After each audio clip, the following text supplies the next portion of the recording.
আপনি কি করলেন? এটা আপনি কি করলেন? Sorry I sorry. আরে কিসের সরি? আজকে আমার ইন্টারভিউ ছিল, আমি অনেক কষ্ট করে আমার বন্ধুর কাছ থেকে একটা শার্ট ধার করছিলাম। আমার বন্ধুর শার্টটাও গেল, আমার ইন্টারভিউ গেল। ও আজকে আপনার ইন্টারভিউ ছিল? তো দেখে বুঝেন না আমার কি ছিল? আমি এই গেটে ফাইল নিয়ে কোথায় যাচ্ছিলাম? ইন্টারভিউ দিতেই তো যাচ্ছিলাম। আপনি আমার এই বন্ধুর শার্ট আর ইন্টারভিউ দুটোই 12টা বাজাই দিচ্ছেন। আমি এক্সট্রিমলি সরি। আচ্ছা কি করা যায়? মামা শপিং মলটা এখনো খুলেনি? না মামা, আরো আধা ঘন্টা পরে খুলবেন। হইছে, আজকে আমার ইন্টারভিউ দেওয়া হবে না। আমার আজকে আর ইন্টারভিউ দেওয়া হবে না। আচ্ছা আপনি তো প্যানিক হবেন না, চলুন অন্য কোথাও যাই। অন্য কোথাও যাবো মানে? আমি কি আপনার সঙ্গে ঘুরতে আসছি যে এক জায়গা থেকে আরেক জায়গায় যাবো? যারা এখন কি করবো রে, বুঝতে পারছি না তো। একটা আইডিয়া আছে।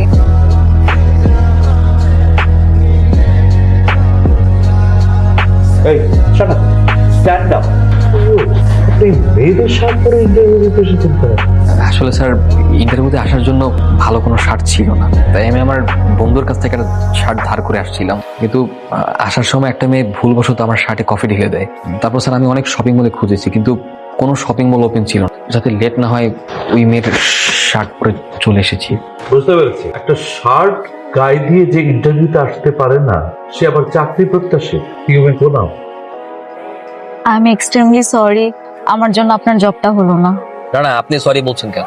আপনার জন্য কোনো কিছু হয়, আমার কপাল খারাপ তাই আমার জব হয়। আর আপনার ওই শার্টটা তো এখনো ফেরত দেওয়া হয়নি, যে আমি কালকে বাসায় গিয়ে ধুয়ে তারপর ফেরত দিয়ে দিব। না না, ওটা ফেরত দিতে হবে না। দেখুন, আমি আপনার সঙ্গে বেশিক্ষণ কথা বলতে পারছি না, কারণ আমার প্রচন্ড ক্ষুধা পেয়েছে। আমি সকাল থেকে কোনো কিছু খাইনি। আমি এখন ওই পাশের ওই চার দোকানে কলার পাউরুটি খেতে দেবো। আপনি চাইলে আমার সঙ্গে যেতে পারেন। ও শিট, আমিও না আপনার সাথে কথা বলতে বলতে ভুলেই গিয়েছি। আচ্ছা একটা কাজ করি, চলুন আমরা কোনো রেস্টুরেন্টে যাই। না না, রেস্টুরেন্টে যেতে পারবো না, আমার কাছে রেস্টুরেন্টে যাওয়ার মতো অত টাকা পয়সা নেই। না না, আপনি শুধু শুধু টেনশন করছেন। আমি আছি না, আমি খাওয়াবো আপনাকে। কেন আপনি খাওয়াবেন কেন? আমি কি আপনার কাছে খেতে চেয়েছি? আমি কারো কাছে ঋণী থাকতে চাই না। তাতে কি হয়েছে? আজ না হয় আমি আপনাকে খাওয়াই, আপনি অন্য একদিন খাইয়ে দিবেন। কি ঠিক আছে? মা জানো, আজকে একটা ছেলের সাথে পরিচয় হয়েছে। ছেলেটা খুব ইনোসেন্ট। তুই কি করে বুঝলি যে ছেলেটা ইনোসেন্ট? আজকালকার ছেলেরা মেয়েদেরকে ইমপ্রেস করার জন্য কত কিছু করে, কত শো অফ করে, মিথ্যা বলে, কিন্তু ছেলেটা পুরো উল্টো। আজকাল ইনোসেন্ট ভাব ধরে থাকাও এক ধরনের শো অফ। ওই ছেলেটা তোকে পটানোর জন্যই ইনোসেন্ট ভাব ধরেছে। খবরদার বলছি, এই ধরনের ছেলেদের কাছ থেকে দূরে দূরে থাকবি। না না মা, ছেলেটা আসলে ইনোসেন্ট। এখন তো আমার কথা তোমার পছন্দ হচ্ছে না। যেদিন ওই ছেলেটার আসল রূপ দেখবি সেই দিন বুঝবি। এখন তাড়াতাড়ি দুধটা শেষ করে শুয়ে পড়। বলেছে তো। তুমি তো ওকে দেখোনি, এই জন্য বলছো। হ্যালো, কেমন আছেন? আলহামদুলিল্লাহ ভালো, কিন্তু কে বলছেন? ওরে বাবা, আমার নাম্বারটাও সেভ করেন। ঠিক আছে, তাহলে আমি ফোন রেখে দিই। না না না না না না, মনে পড়ছে। তো কি করছেন? আমার আসলে আমার সিম প্রবলেম হয়েছে, এই কারণে কোনো নাম্বার সেভ থাকে না।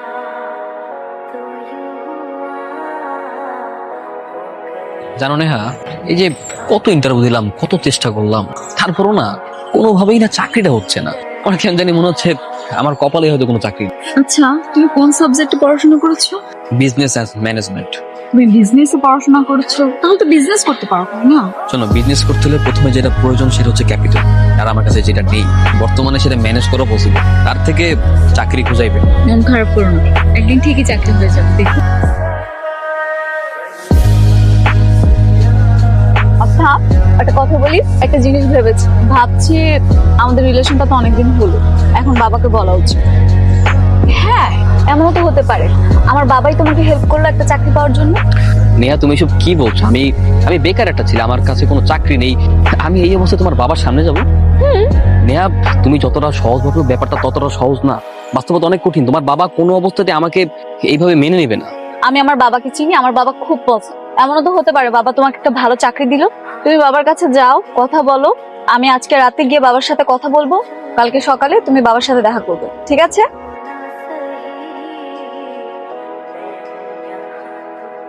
বাবা রুদ্র, বাবাকে সালাম দাও। আঙ্কেল, আসসালামু আলাইকুম। তুমি? স্যার, আপনি এখানে? বাবা, তুমি রুদ্রকে আগে থেকে চেনো না? এই ছেলে, তুমি সেই ছেলেটা না যে আমার অফিসে মেয়েদের ড্রেস পরে ইন্টারভিউ দিতে গিয়েছিলে? জি স্যার। ও হ্যাঁ বাবা, ওটা তোমার অফিস ছিল। আগে জানলে তো এত কাহিনীই হতো না। হয়েছে কি বাবা, ওই দিন হয়েছে, আর বলতে হবে না। তুই ভেতরে যা, আমি ওর সাথে কথা বলছি। কেন বাবা, আমরা সবাই একসাথে গল্প করি না? আমিও থাকি। আমি ভেতরে যেতে বলেছি, ভেতরে যাও, আমি ওর সাথে একা কথা বলবো। তুমি বসো, আমি নাস্তা নিয়ে আসি। আচ্ছা। এই ছেলে, কি নাম তোমার? জি, রুদ্র হাসান স্যার। তোমার বাবা কি করে? আমার বাবা সরকারি অফিসের পিয়ন ছিলেন, গত বছর রিটায়ার করেছেন। হোয়াট? পিয়ন? তোমার সাহস হলো কি করে একটা পিয়নের ছেলে হয়ে আমার মেয়েকে বিয়ে করার স্বপ্ন দেখার? তোমার মতো একটা রাস্তার ছেলে যার একটা শার্ট কেনার ক্ষমতা নেই, সে এসেছে আমার মেয়েকে বিয়ে করতে? আরে তোমার তো ড্রাইভার হওয়ার যোগ্যতাও নেই। স্যার আমি জানতাম না যে নেহা আপনার মেয়ে। আমি যদি জানতাম নেহা আপনার মেয়ে, আমি কখনোই এমনটা করতাম না। আরে আমার মেয়ে হোক আর যার মেয়ে হোক, অবস্থান বুঝে প্রেম করতে হয়। তোমার মতো একটা লোয়ার ক্লাস ছেলের সাথে আমি কখনোই আমার মেয়ের বিয়ে দেবো? স্যার আমার চাইতেও নেহা আমাকে অনেক বেশি ভালোবাসে, আর আমি তো নেহার কাছে কোনো কিছু লুকাইনি। আমার অবস্থান আমাকে দেখে বুঝে শুনে নেহা আমাকে ভালোবেসেছে। আরে আমি জানি তো, জানি তোমার মতো থার্ড ক্লাস ছেলেরা কি করে মেয়ে পটায়। আমি জানি তোমরা কেন একটা মেয়ের পেছনে ঘোরো। টাকা তো না? কত টাকা চাই তোমার? আরে টাকার জন্যই তো ফাঁদ পেতেছো, তাই না? বলো কত টাকা হলে তুমি আমার মেয়ের পিছু ছাড়বে? আরে বলছো না কেন, বলো। 10 লাখ। 10 লাখ? 10 লাখ টাকা। আপনি আমাকে 10 লাখ টাকা দিন, আমি আপনার মেয়ের পিছু ছিড়ব। জানতাম, বলেছিলাম না এদের মতো ছোট লোকরা টাকা ছাড়া আর কিছু চেনে না। টাকার জন্যই আমার মেয়ের পিছনে ফাঁদ পেতেছে। টাকা তো না? দাঁড়া, আমি তোমাকে 10 লাখ টাকা দিই। এই নে তোমার 10 লাখ টাকা। এরপর যদি আমার মেয়ের আশেপাশে তোমার টিকিটাও দেখি, তাহলে মনে রেখো কি এতগুলো টাকা? বাবা, মা, এখানে কি হচ্ছে? আমি কিছুই বুঝতে পারছি না। কি আর হবে, তোর ভালোবাসা 10 লাখ টাকার বিনিময়ে বিক্রি হয়ে গেছে। এই ছেলের উদ্দেশ্যই তো ছিল টাকা। রুদ্র, বাবা মা যা বলছে তা কি সত্যি? সত্যিটা তো চোখের সামনেই দেখতে পাচ্ছ।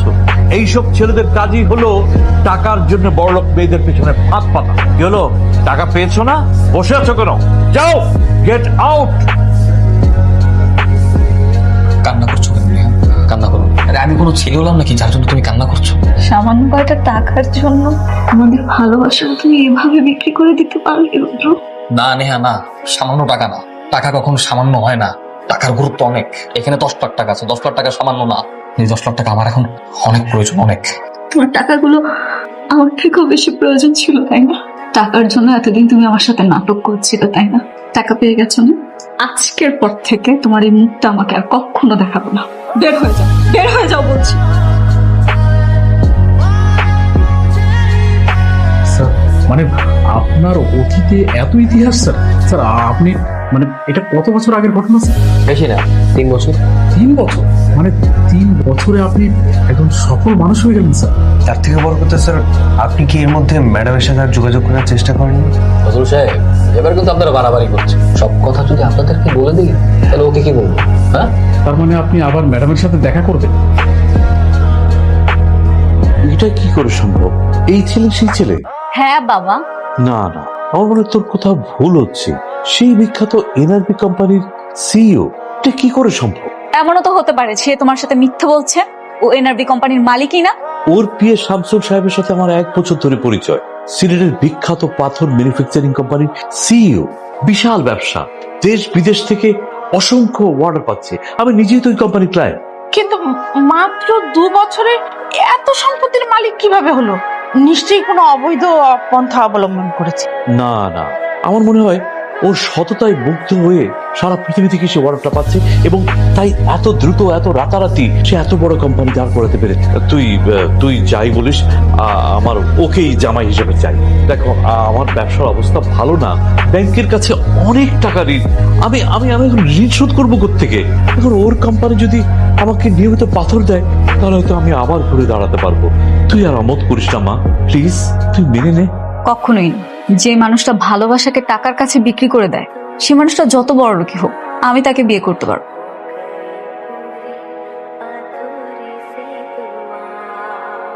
টাকা? হ্যাঁ টাকা। আপনার কাছ থেকে আমি 10 লক্ষ টাকা নিয়েছিলাম, মনে আছে? সেই 10 লক্ষ টাকা আজকে সুদে আসলে 20 লক্ষ টাকা। সেটাই আপনাকে ফেরত দিতে এসেছি। মানে এসবের কি দরকার ছিল? দরকার আছে, দরকার আছে। আপনার মনে পড়ে আজ থেকে 3 বছর আগে আপনি আমাকে বলেছিলেন এই ফকিরের বাচ্চা যেন আমার চোখের সামনে না আসে। হ্যাঁ, তখন এই ফকিরের বাচ্চাটার কোনো টাকা পয়সা ছিল না, তাই কোনো সমাধান ছিল না। আজকে সেই ফকিরের বাচ্চাটাই বলি, যার কাছে টাকা পয়সা কোনো কিছুর অভাব নেই, তাই তো তার আজকে এত সমাধান, এত গ্রহণযোগ্যতা। ইভেন কি আপনার মেয়ের জামাইও বানাতে চাচ্ছেন, তাই না? সবকিছু তো টাকার জন্য, সবকিছুর মূলে তো টাকা, তাই না? আমি আসলে সেদিন বুঝতে পারিনি। একদিন তো আমারও সব ছিল, টাকা পয়সা অর্থ সম্পদ সব ছিল, কিন্তু আজকে এই দেখো আমি আমি কিন্তু পথের ফকির। আর তুমি? এসব কথা বাদ দিই, পুরোনো কথা বলে লাভ। শুনলাম আপনি নাকি ব্যাংক থেকে অনেক টাকা ঋণ করেছেন এবং ঋণ নাকি পরিশোধও করতে পারছেন না। তাই টাকাগুলো নিয়ে এসেছি। আর যদি কোনো প্রয়োজন হয় আমাকে জানান। স্যার বিয়ের বিষয়টা কি হবে? বিয়ে তো হবে, অবশ্যই হবে, আমাদের কোনো অহমত নেই, আমরা রাজি। মা তুই বল, তুইও রাজি? তোমরা রাজি হলে আমি রাজি না। তোমরা হয়তো বা মানুষকে টাকা দিয়ে বিচার করতে পারো, কিন্তু আমি সবসময় সততার ভালোবাসা দিয়ে মানুষকে বিচার করি। কথাটা মনে রেখো বাবা। নেহা, এভাবে চুপচাপ দাঁড়িয়ে থাকলে হবে? তুমি আসার পর থেকে একটা কথা বলছো না, তাহলে এসে লাভটা কি? কিছু তো বলো। আমি তোমার সাথে কোনো কথা বলতে চাচ্ছি না। আচ্ছা ঠিক আছে, আমার সাথে কথা বলতে হবে না নেহা। তুমি শুধু দেখো আমাকে অ্যাটলিস্ট। তুমি আসার পর থেকে আমার দিকে একবার তাকাও নয় পর্যন্ত। নেহা তুমি দেখো আমি কি পরে আসছি। হ্যাঁ তুমি দেখো না একবার।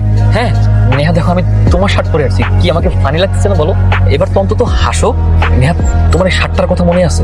এই শার্টটা তুমি আমাকে আমাদের দেখার প্রথম দিন দিয়েছিলে আমার চাকরির ইন্টারভিউর জন্য। নেহা আমি আজকে 3 বছর পরে ওই শার্টটা যত্ন করে রেখে দিয়েছি।